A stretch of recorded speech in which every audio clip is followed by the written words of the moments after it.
நாகப்பட்டினம் சட்டமன்ற தொகுதியில் திமுக கூட்டணி சார்பில் போட்டியிடும் மனிதநேய மக்கள் கட்சியின் தலைவர் எச் ஜவாஹிருல்லா நேற்று பொதுமக்களை சந்தித்து வாக்கு சேகரித்தார். முன்னதாக அம்பல் பகுதியில் பரப்புரையை தொடங்கிய ஜவாஹிருல்லா ஏர்வாடி, இடையாத்தங்குடி, சேஷமூலை, ஆலத்தூர், அகரகொந்தகை, கொத்தமங்கலம், கட்டுமாவடி, பனங்குடி உள்ளிட்ட பகுதிகளைச் சேர்ந்த பொதுமக்களை சந்தித்து வாக்கு சேகரித்தார்.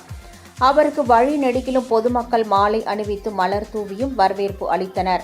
அப்போது பேசிய ஜவாஹிருல்லா, திருமருகல் தனி வருவாய் வட்டமாக மாற்றப்படும் எனவும் கிராமப்புற சாலைகள் சீரமைக்கப்படும் எனவும் தெரிவித்தார்.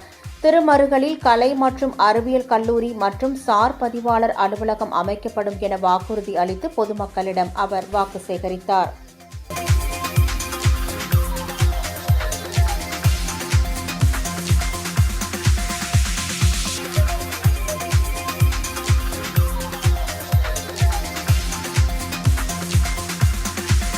ஐம்பத்தி 52 ஊராட்சிகள் நம்முடைய நாகப்பட்டினம் தொகுதியில் இருக்கின்றன.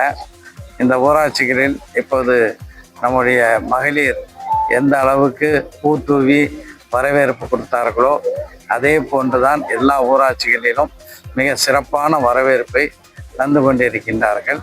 நாகப்பட்டினம் தொகுதியில் உதயசூரியன் சின்னத்தில் மதசார்பற்ற முற்போக்கு கூட்டணியின் வேட்பாளராக போட்டியிடக்கூடிய நான் மிக பெரும்பான்மையான வாக்குகள் பெற்று நிச்சயமாக வெற்றி பெறுவேன்.